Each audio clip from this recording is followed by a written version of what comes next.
বঙ্গ রাজনীতির হটস্পট সময় সময় পাল্টাচ্ছে। কখনো সিঙ্গুর, কখনো নন্দীগ্রাম, তো কখনো লালগড় নেতাই, কখনো আবার ভাঙড়, তো কখনো সন্দেশখালি। এমন অনেক নাম উঠে এসেছে বারবার, জানিয়ে তুমুল চর্চাও হয়েছে। বিধানসভা নির্বাচনে কি বাংলার রাজনীতির হটস্পট হতে চলেছে ভবানীপুর? সেই সম্ভাবনাই দেখছেন অনেকে। 2021 সালের বিধানসভা নির্বাচনে সবার নজর ছিল নন্দীগ্রামের দিকে। সেখান থেকে ভোটে দাঁড়িয়েছিলেন মুখ্যমন্ত্রী মমতা বন্দ্যোপাধ্যায়। তাকে টক্কর দিতে লড়েছিলেন তৃণমূল ছেড়ে বিজেপিতে যাওয়া শুভেন্দু অধিকারী। হাই ভোল্টেজ ওই নির্বাচনে জিতে হইচই ফেলে দিয়েছিলেন বিরোধী দলনেতা। যে সাফল্যের কথা এখনও বারবার উঠে আসে তার কথায়, হুঙ্কারে, নন্দীগ্রাম ফোকাস থেকে হারাবে না। কারণ শুভেন্দুকে আবার তার ডেরা থেকে লড়তে দেখা যাবে। তৃণমূল তার বিরুদ্ধে কাকে দাঁড় করায় সে নিয়ে চর্চা কম নেই। এর মধ্যেই ফোকাস ঘুরে যাচ্ছে ভবানীপুরের দিকে। কেন? মূলত দুটো কারণে। প্রথমটা অবশ্যই মমতা বন্দ্যোপাধ্যায়ের নিজের এলাকা থেকেই ভোটে দাঁড়াবেন, আর সেটা কার্যত তিনি ঘোষণাও করে দিয়েছেন। আর দ্বিতীয় কারণ হলো, শোনা যাচ্ছে মমতাকে এবারও টেক্কা দিতে ভবানীপুর থেকে ভোটে দাঁড়াতে পারেন শুভেন্দু। অর্থাৎ রাজ্যের বিরোধী দলনেতাকে দুটো জায়গা থেকে দাঁড় করাতে পারে বিজেপি। ঠিক এই জায়গাতেই একটা গুরুতর প্রশ্ন রাজনীতির অন্য মহলেও ছড়িয়ে রয়েছে। 2011 সালে নন্দীগ্রাম থেকে উত্থান হয়েছিল এক তরুণীর। তিনি মীনাক্ষী মুখার্জি।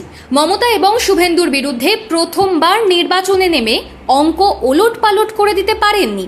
কিন্তু এই মেয়ে যে অনেক দূরে যাবেন তার ইঙ্গিত রেখেছিলেন। পরের 5 বছরে সেই মীনাক্ষী হয়ে উঠেছেন বাংলার রাজনীতির অন্যতম জনপ্রিয় মুখ। শূন্য সিপিআইএমের ভরসার নাম। অগণিত বাম সমর্থক তাঁকে দেখে নতুন করে স্বপ্ন দেখা শুরু করেছেন। মীনাক্ষী এবার দাঁড়াবেন উত্তরপাড়া থেকে। নিজের কেন্দ্র থেকে যাতে জয় এনে দিতে পারেন দলকে, তার জন্য ঝাঁপিয়ে পড়েছেন।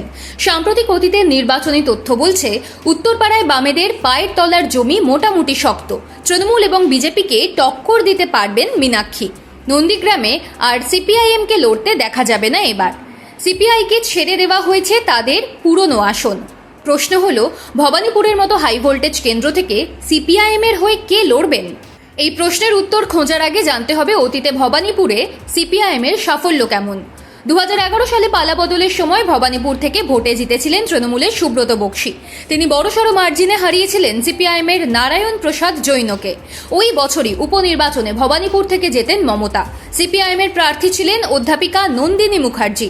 পরের দুটো বিধানসভা নির্বাচনে ভবানীপুর থেকে আর কোনো সিপিআইএম প্রার্থীকে ভোটে দাঁড়াতে দেখা যায়নি। 2016 ও 2021 সালের বিধানসভা নির্বাচনে কংগ্রেসের সঙ্গে জোট করেছিল সিপিআইএম। তাঁদের ছাড়া হয়েছিল ভবানীপুর আসন। 2016 সালে মমতার বিরুদ্ধে কংগ্রেসের তরফে দাঁড়িয়েছিলেন দীপা দাস মুন্সি।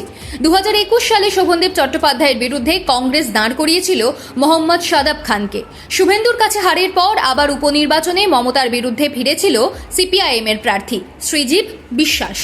দীপা তাও লড়াই করেছিলেন 2016 সালে। কিন্তু কংগ্রেসের সাদাব থেকে সিপিআইএমের শ্রীজীব কেউই পাল্টা লড়াই দিতে পারেননি।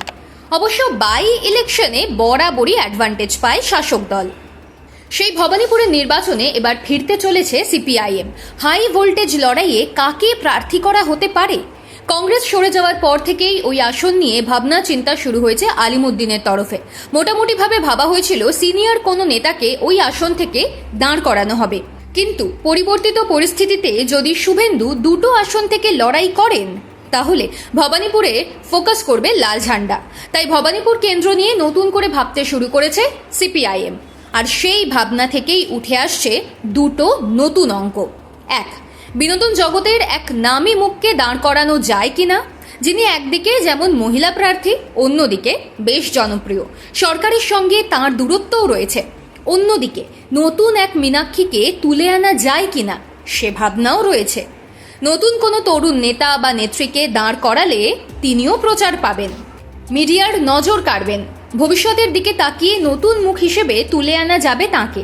তবে কে হবেন ভবানীপুর থেকে সিপিআইএমের প্রার্থী, তা এখনও ঠিক হয়নি। বিজেপির প্রার্থী তালিকার দিকে নজর রাখা হচ্ছে।